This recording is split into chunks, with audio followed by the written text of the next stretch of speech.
Très bon dimanche à vous tous. Bienvenue dans cette édition. Visite du Premier ministre Patrick Achi dans un jardin botanique dans le sud de la Chine. Le centre, en partenariat avec le CNRA en Côte d'Ivoire, développe des espèces végétales de nouvelle génération, notamment un cacao aux propriétés spécifiques. C'est ce que nous apprend Jean-Luc Bambo. C'est sous une pluie battante que le Premier ministre Patrick Achi a parcouru les sentiers du jardin botanique de Xinglong. Placé sous la coupole de l'Académie chinoise des sciences agricoles tropicales, ce jardin développe des variétés de cultures avant-gardistes comme ses plants de cacaoyers. Patrick Achi, Premier ministre du pays leader mondial de la production de cacao, est venu faire l'expérience de ce cacao chinois. Nous venons en particulier de voir des champs expérimentaux de café et de cacao. Sur le cacao, nous avons vu des espèces qu'ils appellent des espèces de 4e génération, qui n'existent pour l'instant nulle part au monde, qui vont sortir des labos de recherche pour être dans des sites de plantation pilotes dans la perspective d'approvisionner le marché chinois et éventuellement le marché extérieur. Fondé en 1957, le jardin botanique couvre une superficie d'environ 42 hectares et possède plus de 1200 espèces végétales, en partenariat avec plusieurs instituts de recherche à travers le monde, dont le CNRA en Côte d'Ivoire. Ils ont déjà signé des accords avec le CNRA pour pouvoir faire des échanges sur ces différentes variétés-là, afin de faire profiter également à notre pays du résultat de ces recherches et de voir dans quelle mesure nous pourrions ensemble procéder à la transformation et à la commercialisation de ces nouveaux produits sur le marché international. Le Premier ministre a effectué une autre visite de terrain. Cette exploitation risicole, toujours dans la province de Hainan, au sud de la Chine. 80 hectares réalisés au moyen de techniques culturales modernes comme le semis ou l'épandage d'engrais par drone. Dans le secteur du palmier à huile, l'actualité, c'est l'Ars de la palme, une journée de récompense des planteurs initiée par Palmsi. La 5e édition est lancée par le ministre d'État, Kobena Kwasi Adjoumani. 100 lauréats seront récompensés. Walter Amadou Ouattara. Les enjeux de l'agroforesterie dans la démarche vers la souveraineté alimentaire en Côte d'Ivoire, c'est le thème de la 5e édition de l'Ars de la palme. Initiée par Palmisi, filiale de Sifka en 2016, sous la dénomination Journée du planteur. La journée du planteur Palmsi se présente pour nous comme un moyen de valoriser à la fois nos planteurs ainsi que les acteurs du secteur du palmier à huile. Cette journée est aussi un outil de sensibilisation et d'incitation à s'inscrire dans une démarche d'agriculture durable et à encourager la jeunesse à revenir dans ce noble métier. 100 lauréats, dont des planteurs, des sociétés coopératives, des intermédiaires d'achat et des transporteurs seront récompensés. Le développement de la filière palmier à huile en Côte d'Ivoire repose sur plus de 50 000 planteurs de palmier à huile. Cette agriculture génère plus de 50 milliards de francs CFA de revenus annuels perçus par les planteurs. Chers parents, le président de la République, son Excellence M. Alassane Ouattara, voit vos peines et les difficultés que vous éprouvez au quotidien dans l'exécution de votre activité. Et il n'y est pas insensible. C'est pourquoi, à travers son gouvernement, il encourage et favorise toutes les initiatives prises en faveur, bien sûr, de votre bien-être et de la valorisation de votre travail. Après Aboisseau, Divo, Grand Laou et Beaunois, la 5e édition se tiendra sur 2 jours au mois d'août 2023 dans la région du Bassa-Central.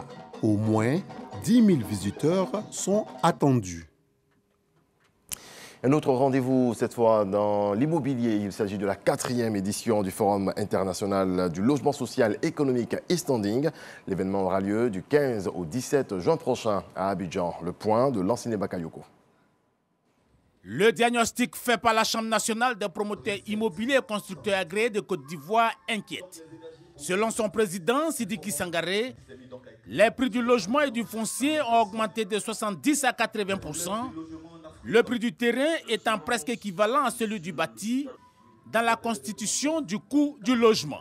Dans une telle situation, l'accès au logement pour tous, logement privé ou public, en location ou en accès à la propriété, ne peut se faire sans une intervention des pouvoirs publics.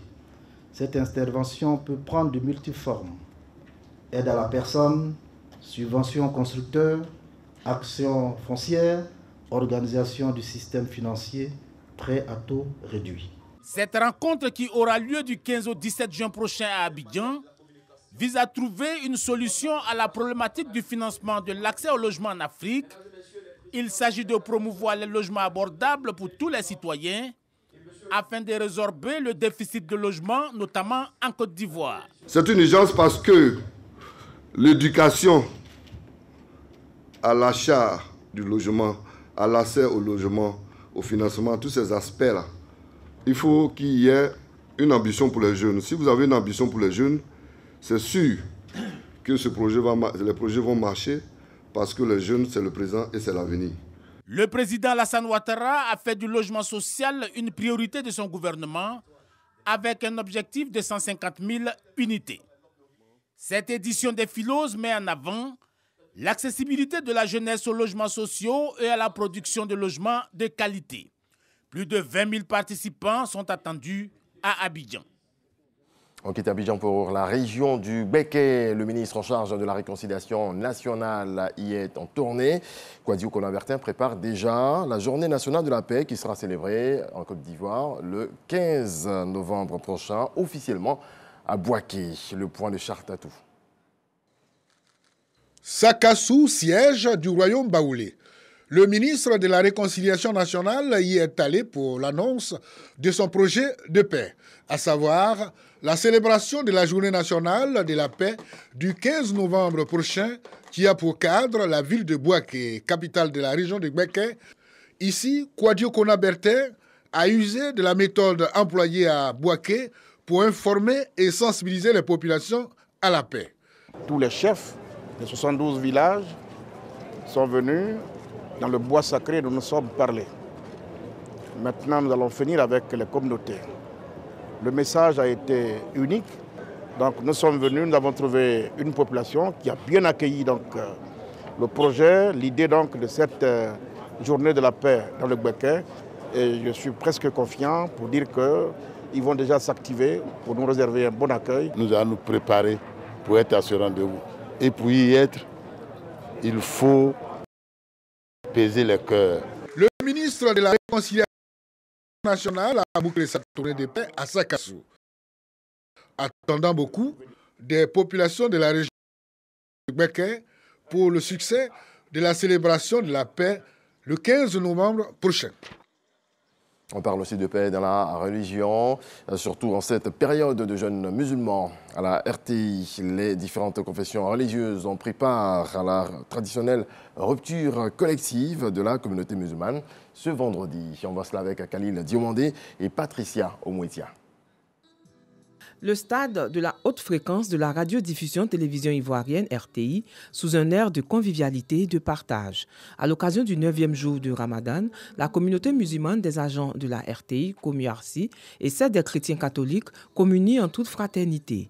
Un rendez-vous de partage qui témoigne de l'harmonie et du vivre ensemble qui règne au sein de la RTI. C'est tout un réel plaisir d'être ici avec nos frères musulmans. Quand nous sommes ensemble ici à la RTI, que nous marchons avec nos frères musulmans, et on ne peut pas faire la différence entre un musulman et un chrétien. Comme le prône le président de la République, il faut qu'il y ait l'entente. C'est avec ça qu'on pourra construire une Côte d'Ivoire nouvelle. Cette année, le carême chrétien coïncide avec le jeûne musulman.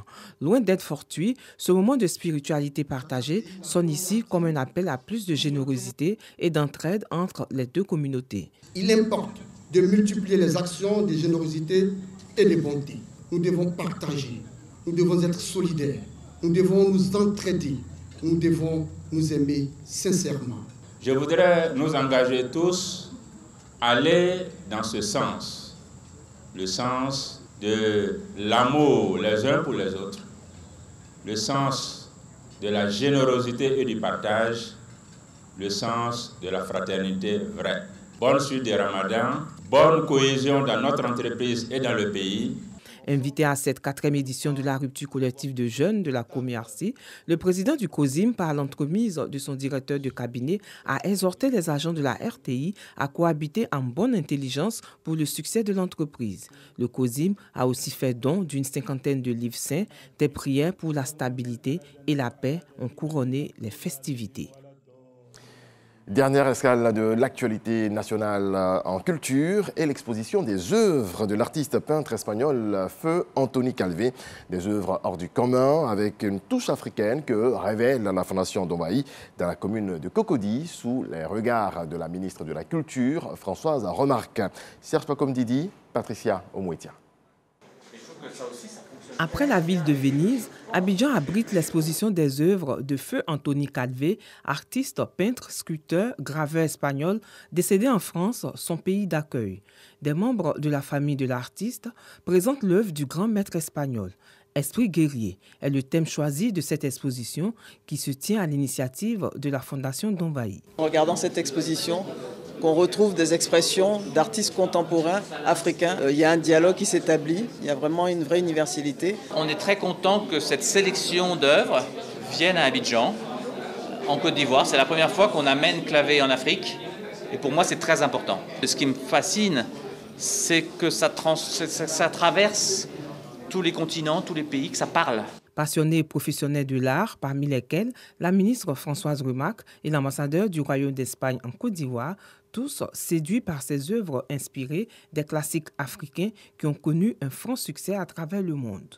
La relecture, l'appropriation qu'Antoni Clavé et d'autres artistes, Jean-Claude Picasso, ont fait de l'art africain, de l'art en majuscule, est aussi une opportunité au public ivoirien, aux étudiants des beaux-arts, mais aussi les adultes et les enfants, pour voir l'art en majuscule en Côte d'Ivoire. C'est aussi une reconnaissance de ce que représente la place ivoirienne en matière d'art contemporain. Cela démontre, oui, que la Côte d'Ivoire aujourd'hui joue sa partition, qu'elle n'a d'ailleurs jamais perdue, mais est reconnue aussi mondialement pour pouvoir accueillir des œuvres d'une telle envergure. Ce sont au total 23 œuvres de ce grand maître espagnol qui ont été exposées pour valoriser les arts africains et mettre en avant leur apport dans l'art mondial. Dans le reste de l'actualité en bref et en image, un nouveau patron pour l'armée burkinabé, le colonel-major Célestin Simporé, devient le nouveau chef d'état-major général des armées. Il était jusque-là chef d'état-major adjoint. Il remplace le colonel-major David Cabré. D'après des observateurs du secteur de la défense sur place, c'est ce dernier qui avait convaincu les officiers supérieurs de l'armée d'accepter le capitaine Ibrahim Traoré à la tête de la transition. La Finlande vote ce dimanche pour des élections législatives serrées où la première ministre social-démocrate Sanna Marin va tenter de rester au pouvoir face à ses rivaux de droite et d'extrême droite. Voilà, c'est tout pour ce 6h30. Merci à vous tous de votre attention. Très belle journée. Je vous souhaite beaucoup de paix dans vos foyers.